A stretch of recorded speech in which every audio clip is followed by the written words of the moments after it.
Bonjour les amis, j'espère que vous allez bien. Je suis Pascal Trifingui, on est à Bahia au Brésil. Bienvenue dans la cuisine.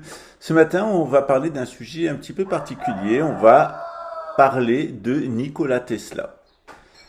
Comme vous l'avez sans doute remarqué sur notre chaîne et surtout sur la chaîne Telegram, on est maintenant environ, quelquefois 1500 à avoir les vidéos sur la chaîne Telegram, c'est encourageant.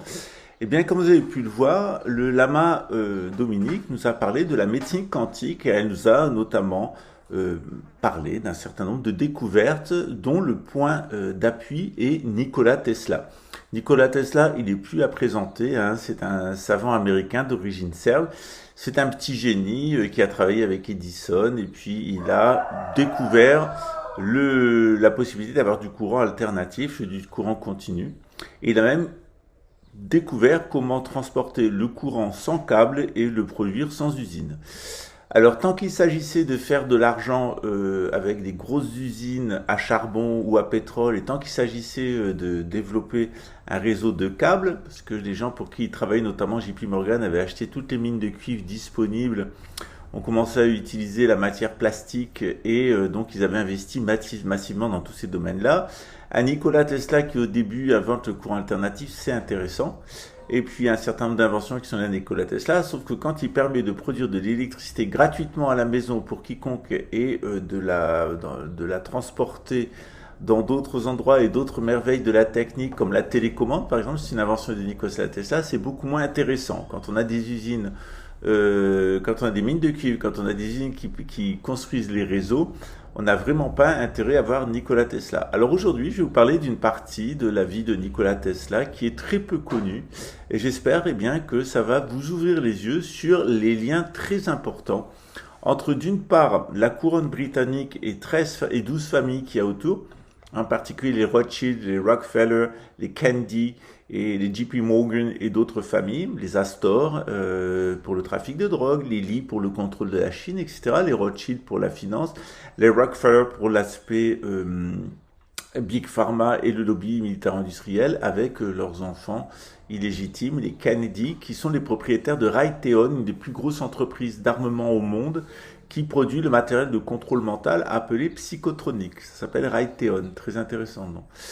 Donc aujourd'hui, on va parler des liens très profonds qu'il y a entre la couronne britannique et trois grandes dictatures. C'est ce que l'Apocalypse appelle les trois grenouilles. La première dictature, c'est évidemment l'URSS. Vous savez, dans le livre de Sutton, Wall Street and the Bolshevik Revolution, Wall Street et la révolution bolchevique, tout est prouvé, établi. C'est la fondation Rockefeller avec sa banque, avec sa société, la Standard Oil et la Chase Manhattan Bank, qui ont financé en recrutant 72 juifs apostats, principalement russes et polonais vivant aux États-Unis, dont Trotsky, qui ont fomenté la révolution bolchevique et assassiné le tsar. Le tsar a été assassiné pour permettre à la couronne britannique de dégager son propre cousin.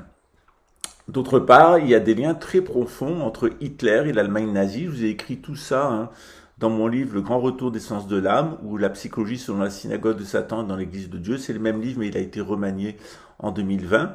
Et dans ce livre, je vous explique tous les liens financiers entre l'Allemagne nazie et la City of London. Notamment sur la question délicate de l'État d'Israël. Vous savez que l'accord de Balfour a été demandé par Rothschild au roi d'Angleterre pendant la guerre de 14. Et vous savez très bien que les premières colonies étaient des colonies allemandes. Ces colonies allemandes, elles se sont implantées là, et puis à la fin de la Seconde Guerre mondiale, on a eu la création de l'État d'Israël, demandée par la couronne britannique elle-même. Or, ce qui est très curieux, c'est de voir qu'en 1933, les nazis et les sionistes sont main dans la main partout en Allemagne. Toutes les rues qui ont une consonance juive deviennent rue Theodor Herzl, et les juifs marchent main dans la main avec, ou plutôt les sionistes marchent dans la main avec les nazis. L'idée, c'est que chacune des races, et la race juive et la race aryenne, et chacune leur espace vital. Donc les Allemands dominent le monde, et puis les Juifs vont aller s'entasser dans le Grand Israël, une espèce de triangle dessiné par la main de la couronne britannique. Les nazis donc signent l'accord de transfert. C'est un accord par lequel, eh bien, le futur État d'Israël, les colonies sionistes vont avoir leurs oranges payés le double de leur valeur, mais surtout ça va être payé en machines-outils, en armement, en équipement, etc. Donc on a l'Allemagne nazie qui finance la création du futur État d'Israël. La règle, elle est très simple en Allemagne, une partie de ma famille en a profité, ou vous sortez d'Allemagne et vous allez en Israël et on va vous rembourser vos biens en Allemagne, c'est la Banque de Londres qui le fera, ou alors vous restez en Allemagne, vous allez dans les camps de concentration de la famille Witowski en Pologne, c'était à Langes-Bilo-Bielawa, il y avait là un camp de concentration où les femmes étaient violées, les enfants ont été tués, et la famille Witowski travaillait là comme capot de camp de concentration, l'oncle de Raymond Witowski d'ailleurs, qui avait été recruté en France, puisqu'il avait été condamné à perpétuité pour un quintuple homicide dans le Vaucluse. Donc on le retrouve à Langes-Bilo, qui à l'époque était l'Allemagne, qui est maintenant Bielawa en Pologne, dans un camp de concentration. Et là, eh bien, il va dépouiller les Juifs avec son frère et tous les membres de sa famille. La famille Witowski est toujours là. J'ai des contacts en Pologne, donc j'ai demandé à la personne que je connaissais en Pologne d'aller se manifester auprès de la pharmacie Witowski, notamment, pour leur parler de leurs crimes pendant la période nazie et la façon dont ils ont en réalité payé pendant la période communiste pour être protégés. Voilà, le père de Raymond ayant la nationalité française parce qu'il est né en France, eh bien, ce petit monde, à l'annexion de la Pologne par l'URSS, eh bien, ces gens-là ont dégagé en France avec la carrière que l'on sait, puisque quand on vient d'une famille de nazis, eh bien, on fait une carrière en France. Pour faire une carrière en France, il faut soit avoir un lien avec l'Allemagne nazie, c'est-à-dire être un collabo, soit être un pédophile, soit fermer les yeux sur le trafic de drogue et les assassinats de la République. Si vous avez ce pédigré-là, je peux vous assurer que vous finissez préfet ou général, à moins de vous faire choper sur un fait ou un autre.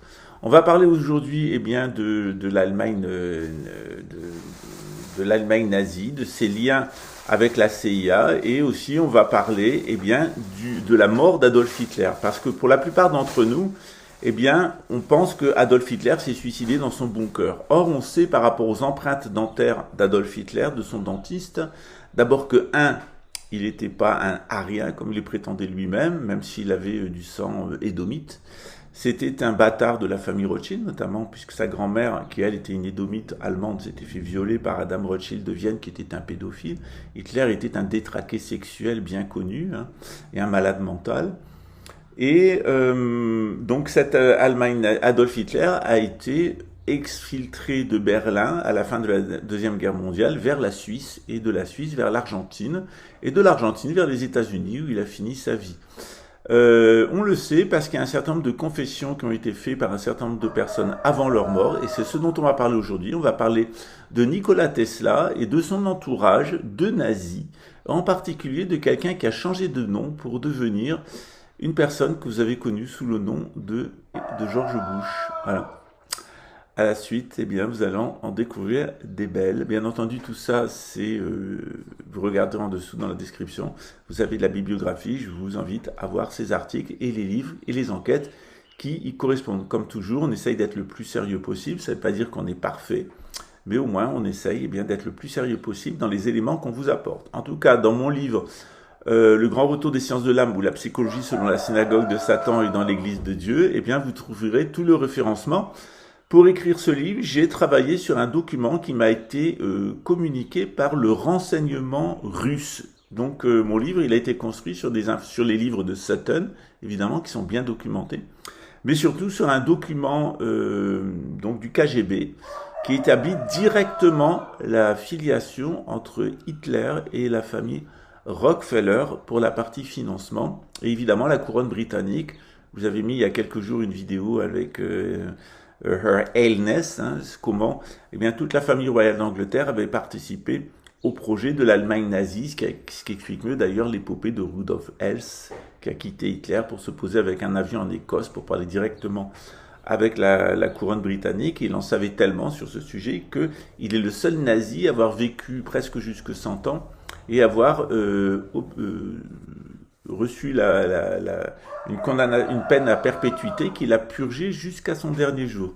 C'est quand même très étrange. Donc vous allez voir qu'un lien se tisse bien entre la City of London, le Vatican, les jésuites, et puis le bolchevisme, le nazisme, et ce qu'on appelle maintenant la gouvernance mondiale, et ce qu'on devrait appeler le quatrième Reich des riches, c'est-à-dire l'avènement des dômes à travers l'ONU, comme le septième empire satanique mondial, celui qui va provoquer la mort des 2/3 de l'humanité. Je dois dire qu'ils ont bien commencé avec la guerre de 14, puis ils ont continué avec la guerre de 40, et la troisième guerre mondiale s'annonce particulièrement criminelle vu les moyens de destruction technologique. Comme le disait Albert Einstein, un juif apostat khazar qui a participé à la création de la bombe atomique à partir des découvertes de la technologie de San Bernardino et de Fort Alamo, la troisième guerre mondiale sera sans doute avec des armes atomiques, et la quatrième sera avec des lances et des pierres, vu les conséquences pour l'humanité. Je vous ai dit, ce sont des Néandertaliens, et si on les laisse faire, ils vont nous ramener à Néandertal.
Éthique. À très bientôt, ciao.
Les succès de Nikola Tesla dans la découverte des nouvelles technologies ne sont pas passés inaperçus aux yeux de nombreux capitalistes, industriels et de gouvernements mondiaux. En réalité, la plupart des inventions de Nikola Tesla ont été confisquées, soit par General Electric, qui appartenait au grand financier anglo-américain JP Morgan, ou tout simplement le gouvernement américain lui-même.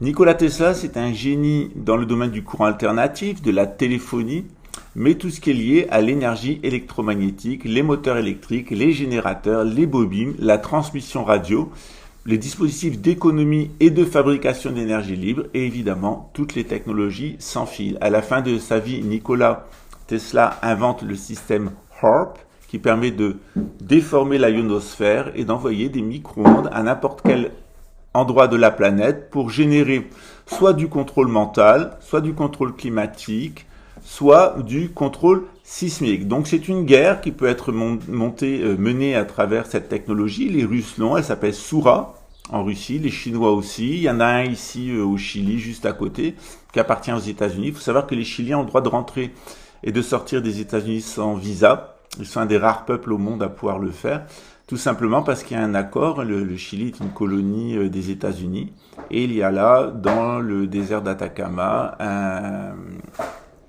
système HARP, qui d'ailleurs pose des problèmes en ce moment, puisqu'on a des gigantesques trous, jusque 100 mètres de profondeur, qui se sont ouverts dans certains points du Chili, et on a un petit problème actuellement, d'ailleurs, généralement toute la ceinture de feu du Pacifique avec la sismologie, mais on en reparlera dans d'autres émissions. Nikola Tesla, c'est quelqu'un qui était très fantasque. Donc il est la figure du savant fou qui menace jusqu'à l'existence de l'humanité. Nikola Tesla, il trempe dans de nombreuses affaires judiciaires, juridiques, financières, dans différents montages avec les gens de ce qu'on appelle de nos jours la gouvernance mondiale. Nikola Tesla, c'est des centaines et des centaines de brevets, mais Nikola Tesla, c'est aussi un entourage. Et dans l'entourage de Nikola Tesla, on retrouve un certain George Herbert Scherf, dont les chercheurs, certains chercheurs, affirment qu'en réalité, il s'agit de George Herbert Bush, c'est-à-dire le père du président Bush qui a envahi.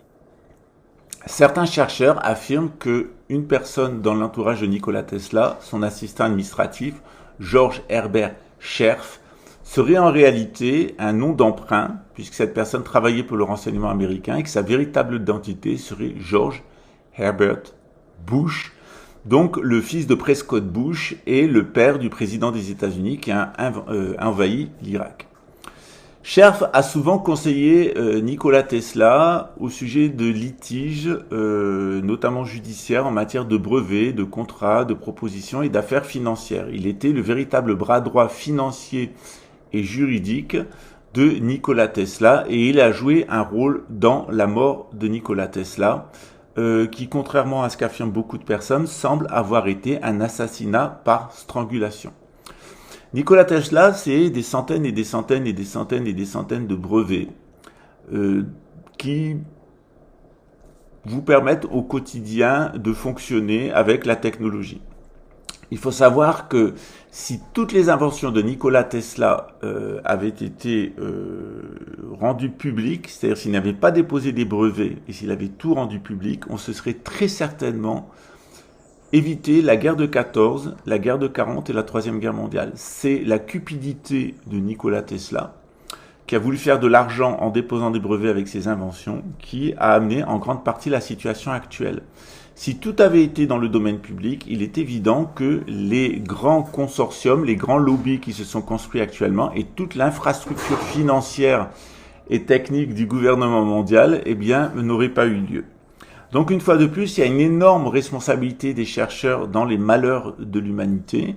C'est leur cupidité, la volonté d'être des vedettes, y compris du show business pour Nikola Tesla, et leur cupidité financière qui a fait le malheur de l'humanité puisqu'elle est permis à des grosses fortunes comme JP Morgan et comme la famille Rockefeller ou la famille Rothschild, avec des agents comme George Scherf alias George Bush, eh bien d'enterrer ces brevets et de faire qu'il n'y a pas d'énergie libre. Donc tous les monopoles qui se sont construits depuis le début du XXe siècle en matière de charbon, de pétrole, de nucléaire, les réseaux de distribution, tout le système de fabrication de la monnaie, etc., repose entièrement sur une responsabilité, et c'est très certainement la responsabilité de Nikola Tesla, de vouloir se mettre en avant, d'être aussi égotique, et aussi sa cupidité de vouloir recevoir de l'argent des grands industriels avec qui il était en contact. Malheur lui en a pris, puisque comme je vous le disais, Nikola Tesla a été assassiné très certainement par un agent du renseignement américain. Et il était devenu à la fin de sa vie une espèce de bohémien qui passait d'hôtel en hôtel en laissant des notes très importantes. Il faut savoir que les fameuses notes d'hôtel de Nikola Tesla, elles sont toutes dans des hôtels qui appartiennent à la famille Rockefeller. L'intervention négative de Scherf, donc alias George Bush père, autour de Nikola Tesla, elle est très évidente dans la façon dont Tesla s'appuyait sur lui. Et Tesla espérait être milliardaire, il espérait des succès financiers futurs. Et Scherf, donc alias George Bush, a joué un rôle absolument détestable auprès de Nikola Tesla en étant véritablement son intelligence noire. On le voit en particulier lorsque Tesla commence la construction d'une tour de transmission électrique sans fil à Wardenclyffe, à Shoreham, à côté de Long Island, près de New York, avec des fonds investis par JP Morgan. Lorsque JP Morgan, informé par George Bush, découvre que la tour transmettait gratuitement de l'électricité et des ondes radio, il a annulé le projet, l'a démantelé, puis l'a revendu à la ferraille. Le laboratoire de Nikola Tesla a été incendié et Nikola Tesla a été complètement diabolisé par la presse américaine, où il est devenu l'archétype du savant fou qui menace toute la structure économique du monde et qui va détruire la planète. Le 14 octobre 1918, nous avons une correspondance de George Scherf qui écrit à Tesla à Colorado Springs. Leur correspondance portait sur la divulgation habituelle des questions juridiques en suspens et des avocats d'affaires, et le tout étant cette lettre apparaissant sur un papier en tête de la Tesla Company qui indique le siège social à New York. Le 15 octobre 1918, le lendemain, Tesla répondit à la lettre de George Scherf et en lui donnant un certain nombre d'indications techniques. Mais il est vrai qu'à l'époque de Nikola Tesla, il est très difficile de comprendre ce que raconte Nikola Tesla. Son intelligence, elle est telle, il dira lui-même qu'en réalité, il n'est pas un terrien, il est un Vénusien, qu'il aurait été déposé par une soucoupe et adopté par ses parents, et qu'il était resté toute sa vie en correspondance télépathique avec Vénus. Ça fait rêver de voir un tel génie de la science tenir ce genre de propos, mais pourquoi pas oui, pourquoi pas non. Et on voit que petit à petit, eh bien, à travers les courriers qui sont disponibles, qu'il y a eu un rôle particulièrement détestable de George Bush, qui à la fois faisait tout pour que Nikola Tesla ait des problèmes financiers et soit dans les mains de ce groupe de personnes, et de l'autre côté, attiser la cupidité et la volonté de célébrité de Nikola Tesla. Nikola Tesla s'est fait avoir avec deux éléments qui sont très simples, qui est l'argent, la séduction par l'argent, et là, c'est la séduction par les médias. Je vous ai dit qu'il y avait trois grandes séductions qui menaçaient l'être humain: la séduction par l'argent, la séduction par les médias et la séduction par l'anti-spiritualité. On va voir que justement, Nikola Tesla, il a créé une technique d'anti-spiritualité. Vous savez qu'il s'était habitué à nourrir un pigeon blanc, et lorsque son pigeon blanc est mort, il en était extrêmement triste, il en est mort à la suite par étranglement. En réalité, ce qu'il faut comprendre, c'est que Nikola, il est l'inventeur du péché contre l'esprit. Ce péché contre l'esprit, c'est la psychotronique, c'est la façon d'utiliser le domaine quantique pour non pas soigner et libérer les êtres humains, mais pour les rendre esclaves d'un système qui avait été construit par l'entourage de Nikola Tesla. La couronne britannique, elle est héritière de ces grosses fortunes de Bavière qui se sont construites grâce au Vatican. Ça commence avec Nicolas Lévy. Nicolas Lévy, qu'est-ce qu'il fait? Eh bien, il convainc au XVIe siècle le pape de lui confier les fonds du Vatican.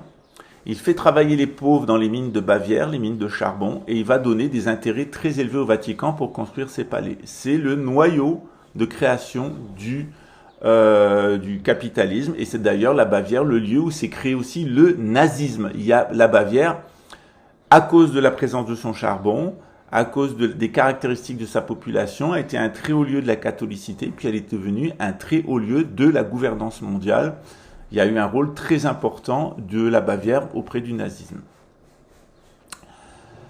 George Bush avait évidemment des liens, donc George Scherf, l'assistant de Nikola Tesla, avait évidemment des liens avec la famille Rockefeller qui étaient très importants. Il faut savoir aussi qu'au moment de la mort de Nikola Tesla, le FBI arrive, va emporter les documents de Nikola Tesla, et un des agents qui emporte le matériel de Nikola Tesla est le père de Donald Trump. Donc on a un lien, les gens qui voient Donald Trump comme un libérateur de l'humanité, ça fait bien rire. Donald les gens qui voient Donald Trump comme un libérateur de l'humanité, ça me fait bien rire. Donald Trump, c'est en réalité quelqu'un qui a trempé directement, en tout cas son père, dans l'Allemagne nazie, qui est un partenaire des Bush, des Rockefeller et des Rothschild. Donald Trump, c'est le noyau même de la gouvernance mondiale. C'est un fils à papa, lié à la secte juive Lubavitch, et qui en plus a été sauvé de la faillite de ses casinos par la banque Rothschild. Donc voir dans Donald Trump un sauveur de l'humanité, il faut être conspirationniste pour le croire, mais il y a toujours des gogoles pour croire les psyopes de la CIA.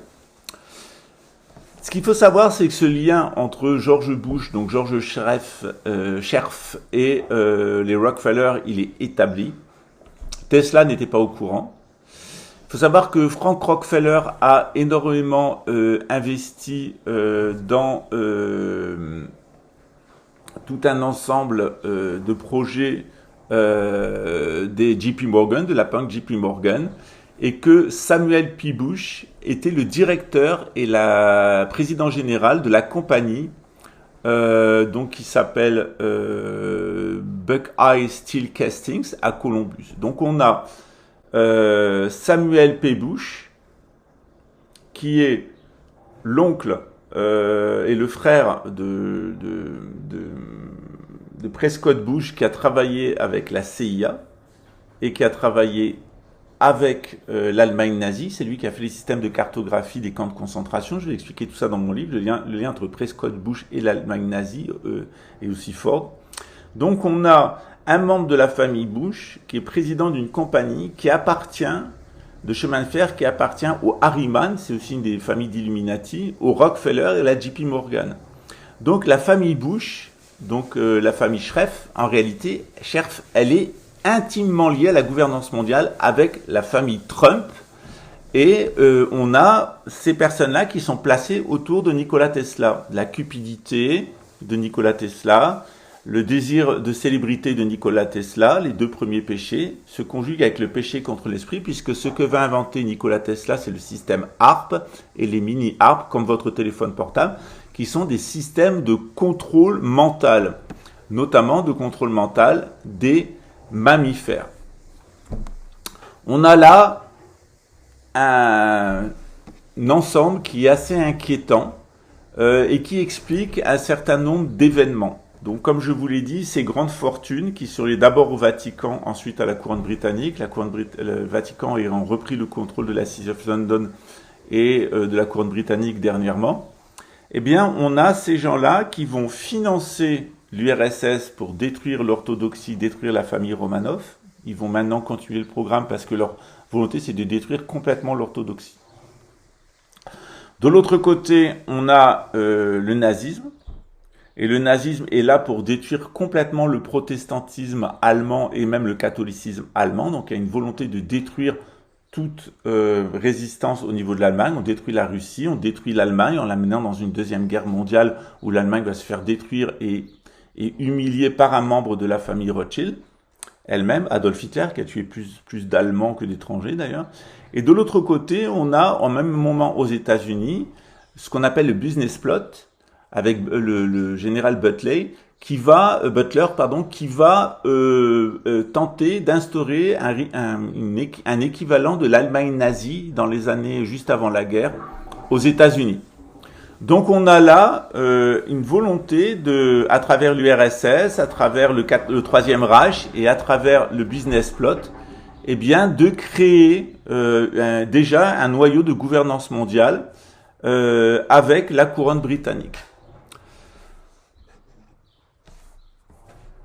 Un certain nombre de photos sont assez intéressantes, notamment sur le site que vous avez en dessous, vous allez avoir une photo de Adolf Hitler avec Otto Scornezzi.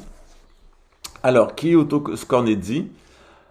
Otto Scornezzi, c'est quelqu'un qui est assez intéressant dans l'entourage d'Adolf Hitler et dans l'entourage de Bush, de Nikola Tesla, de JP Morgan et des Rockefeller et des Rothschild.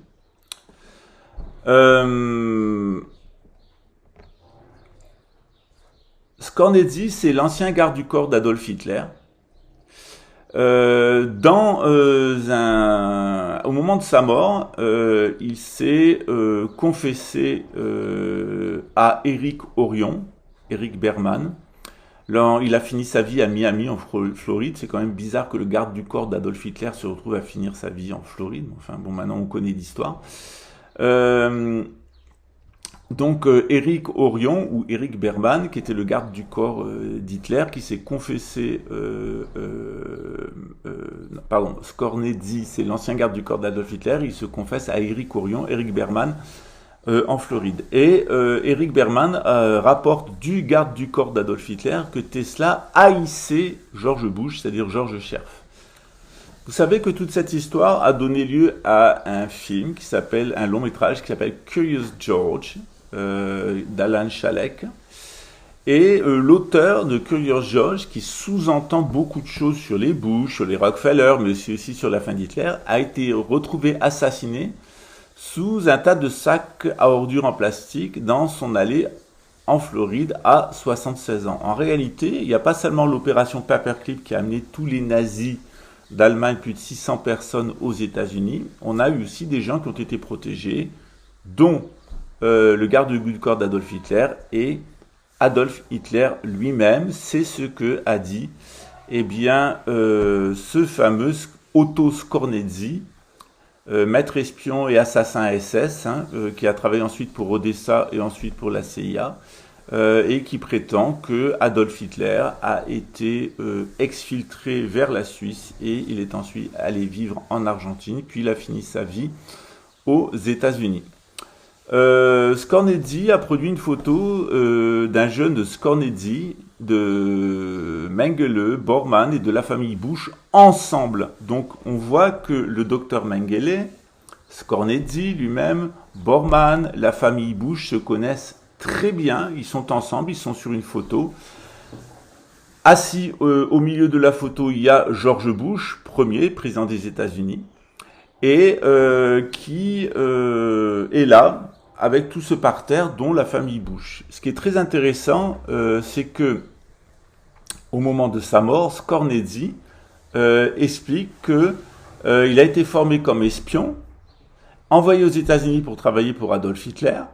Il a reçu une fausse identité et il a été adopté par Prescott Bush, le grand-père. Donc on a Prescott Bush qui a travaillé pour l'Allemagne nazie, et ce que Skornetzi produit une photo où on voit lui, Mengele, Bormann, docteur Mengele, et toute la famille Bush. Assis au milieu de ceux qui étaient sur la photo, il y a le jeune George Scherf, ou George Bush, dont Skornetzi, donc le garde du corps d'Hitler, nous informe qu'il a été formé comme espion et envoyé en Amérique pour travailler pour Adolf Hitler. Il a reçu une fausse identité et a été adopté par Prescott Shelton Bush comme son fils George Herbert Walker Bush.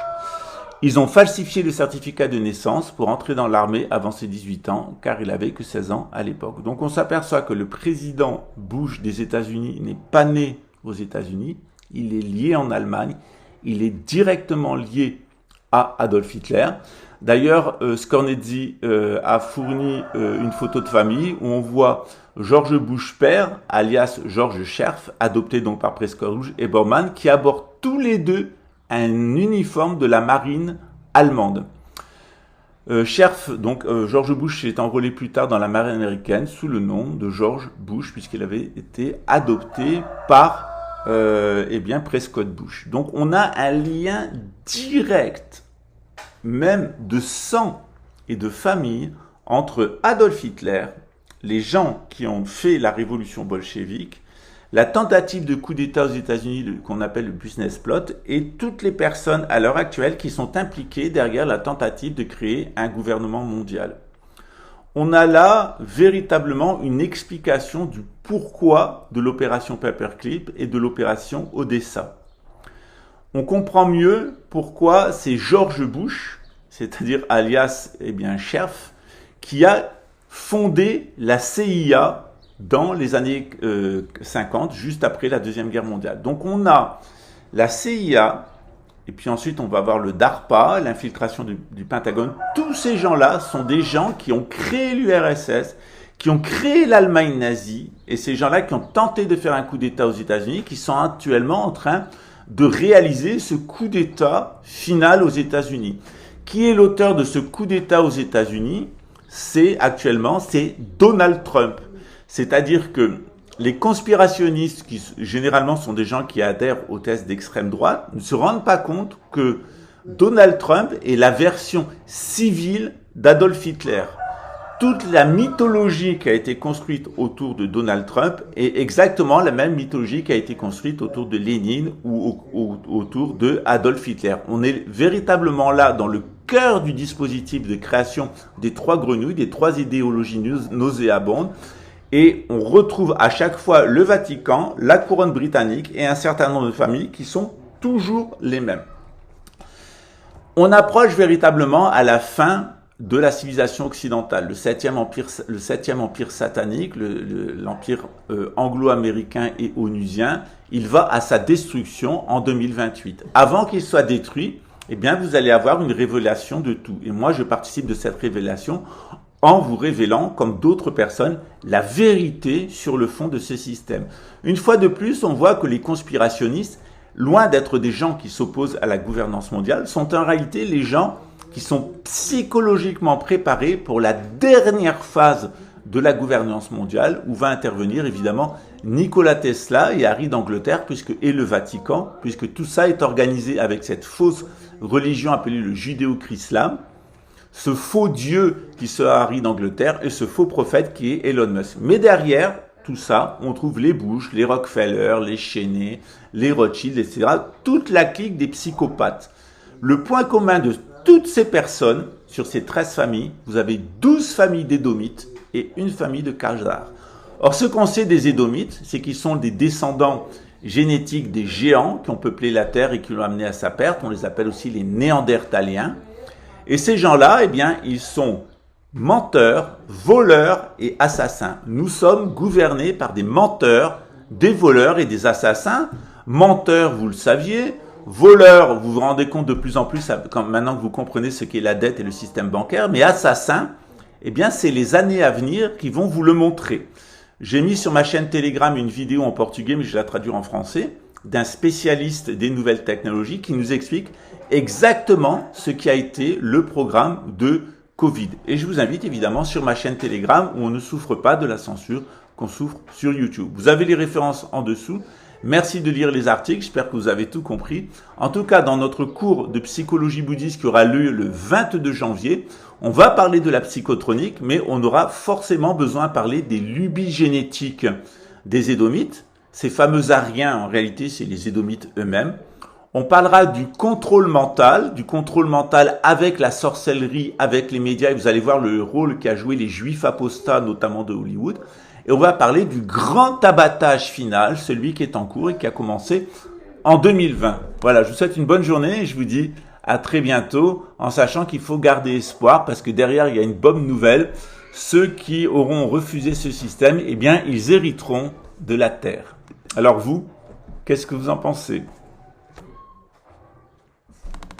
Alors, évidemment, vous pouvez vous inscrire au cours de dimanche prochain, dimanche 22. C'est un cours qui va vous expliquer la psychologie traditionnelle et la psychologie moderne. On va parler de la psychologie selon l'Église de Dieu et dans la synagogue de Satan, ou dans la synagogue de Satan et dans l'Église de Dieu.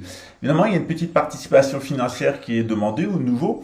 Alors souvent, il y a des personnes qui me reprochent de demander une petite participation financière. Il faut savoir que ça ne m'est pas destiné, ça va aider les patachos et tous les projets du temple. Le temple, eh bien, c'est une organisation religieuse.